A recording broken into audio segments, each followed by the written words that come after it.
अक्सर ऐसा होता है ना कि किसी जगह की सबसे डरावनी कहानियां उसके अंधेरे में ही छुपी होती हैं। तो चलिए, आज चलते हैं गढ़मुक्तेश्वर, एक ऐसा गांव जहां सूरज ढलते ही एक अजीब सा सन्नाटा पसर जाता है। और यहीं एक नौजवान इंजीनियर का सामना होने वाला था एक ऐसी हकीकत से जो, कह सकते हैं, विज्ञान और लॉजिक से कोसों दूर थी। अब गांव में पैर रखते ही सोचिए, एक बुजुर्ग उसे क्या कहता है। ये लाइनें सुनिए। यहां बिजली हम नहीं काटते, यहां की बिजली अपने आप बुझ जाती है। मतलब साफ था, ये कोई मामूली पावर कट का मसला नहीं था। इस गांव के अंधेरे के पीछे एक पूरी कहानी थी। एक ऐसी कहानी जिसके लिए हमारा हीरो आर्यन बिल्कुल भी तैयार नहीं था। तो मिलिए कहानी के हीरो से, आर्यन, एक एकदम यंग लॉजिकल इंजीनियर। उसका काम बड़ा सीधा साधा था। गढ़मुक्तेश्वर में जो बार बार बिजली जाती है ना, उसे ठीक करना। सिंपल। पर उसे ये कहाँ पता था कि उसकी असली लड़ाई तारों और फ्यूज से नहीं, बल्कि उस गांव में बसे गहरे अंधविश्वास से होने वाली है। जैसा मैंने कहा, आर्यन पूरी तरह साइंस और लॉजिक पर चलने वाला बंदा था। उसके लिए गांव वालों की ये डरावनी कहानियां, ये सब बस काम से जी चुराने के बहाने थे। मतलब उसे लगता था कि ये लोग आलसी हैं, इसलिए बहाने बना रहे हैं। वो ये मानने को कतई तैयार नहीं था कि दुनिया में कुछ ऐसा भी हो सकता है जिसका कोई लॉजिकल जवाब ना हो। और बस यहीं से कहानी का असली मजा, या कहूं कि असली टकराव शुरू होता है। एक तरफ आर्यन का मॉडर्न लॉजिक और दूसरी तरफ गांव वालों का सदियों पुराना डर। गांव के जो बुजुर्ग थे, उन्होंने आर्यन को रोकने की पूरी कोशिश की। उसे साफ साफ चिताया गया कि वो जो पुराना पावर हाउस है, वो मौत का दरवाजा है। उधर जाने वाला रास्ता एक भुता कुएं के पास से गुजरता है। वहां परछाइयां अपने आप हिलती हैं और वो जगह अब इंसानों के लिए नहीं रही। मतलब हर तरह से उसे डराया गया। पर क्या गांव वालों का ये डर आर्यन को रोक पाया? बिल्कुल नहीं। उसने तो बड़े कॉन्फिडेंस से उनकी सारी बातें एक कान से सुनी, दूसरे से निकाल दी। उसका जवाब सीधा था, मैं यहां काम करने आया हूं, डरने नहीं। उसने ठान लिया था कि अगली सुबह वो उस सो कॉल्ड बोता पावर हाउस की असलियत जानकर ही रहेगा। लेकिन अगली सुबह का इंतजार कौन करता? कहानी ने उसी रात एक मोड़ ले लिया। जब पूरा गांव खौफ के साए में सो रहा था, आर्यन के दरवाजे पर एक दस्तक हुई। एक ऐसा मेहमान आया था जो इस कहानी को एक भयानक रास्ते पर ले जाने वाला था। तो दरवाजे पर एक नौजवान खड़ा था, रुद्र। लेकिन वो आम लड़कों जैसा नहीं था। उसका चेहरा इतना पीला पड़ चुका था जैसे जैसे शरीर में खून ही ना हो। उसकी आंखों में एक अजीब सी बेबसी थी और उसे देखकर ही एक अनजाना सा खतरा महसूस हो रहा था। उसने आर्यन से मदद मांगी। कहा, मेरी माँ बहुत बीमार है, कृपया मेरे साथ चलिए। उसकी आवाज में इतनी लाचारी थी कि आर्यन का सारा लॉजिक, सारा साइंस एक पल के लिए पीछे छूट गया। अब इंसानियत का सवाल था, तो देर रात होने के बावजूद वो मदद के लिए फौरन तैयार हो गया। तो दोनों चल पड़े गांव के सुनसान अंधेरे रास्तों पर। और तभी आर्यन ने एक बहुत ही अजीब बात नोटिस की। रुद्र जब चल रहा था तो उसके कदमों की कोई आवाज नहीं आ रही थी। जमीन की धूल तक नहीं उड़ रही थी। ऐसा लग रहा था मानो वो जमीन से कुछ इंच ऊपर हवा में तैर रहा हो।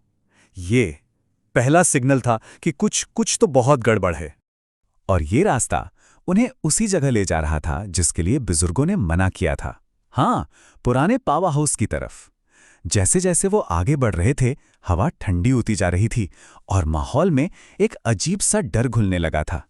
अब जैसे ही वो लोग रुद्र के बताए घर के पास पहुंचे, एक बहुत तेज सड़ी हुई बदबू ने आर्यन का स्वागत किया। इतनी खराब गंध कि जी मिचला जाए। ऐसा लग रहा था जैसे अंदर कोई चीज महीनों से गल रही हो। उस टूटे फूटे घर के अंदर का सीन और भी डरावना था। एक चारपाई पर कोई लेटा था, सिर से पैर तक सफेद चादर ओढ़े हुए। कमरे में इतनी खामोशी थी कि आर्यन को अपने दिल की धड़कन तक साफ सुनाई दे रही थी। और फिर वो हुआ जिसने आर्यन के होश उड़ा दिए। उसने कुछ पूछने के लिए जैसे ही पीछे मुड़कर देखा, रुद्र वहां था ही नहीं, गायब हो चुका था। अब उस कमरे में सिर्फ आर्यन था और चारपाई पर लेटी वो अनजान शख्सियत। और उसी पल आर्यन के दिमाग की बत्ती जली। उसे सब समझ आ गया। ये मदद के लिए कोई पुकार नहीं थी, ये तो एक जाल था और वो शिकार बनकर बुरी तरह फंस चुका था। तो अब आर्यन का सामना किसी इंसान से नहीं, बल्कि रुद्र और उसकी मां की भटकती आत्माओं से था। और उन आत्माओं ने ही बताया अपना वो खौफनाक प्लान, जिसके लिए आर्यन को बलि का बकरा बनाकर यहां लाया गया था। उन्होंने अपनी दुख भरी कहानी सुनाई कि कैसे 2 साल पहले एक बिजली का खंभा गिरने से रुद्र को करंट लगा और उसकी मौत हो गई। उसे बचाने की कोशिश में उसकी मां भी मारी गई। और सबसे दुख की बात, पूरा गांव तमाशा देखता रहा, लेकिन कोई भी मदद के लिए आगे नहीं आया। बस इसी दर्द और बदले की भावना ने उनकी आत्माओं को उस जगह से हमेशा के लिए बांध दिया। और उनकी मुक्ति यानी लिबरेशन का रास्ता और भी ज्यादा भयानक था।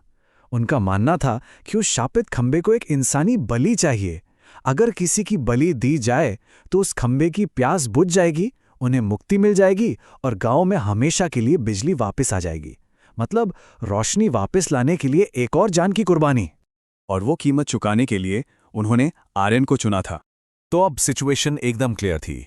आर्यन के पास बस 2 ही ऑप्शन थे, या तो वो बलि चढ़ जाए या अपनी जान बचाने के लिए भागे।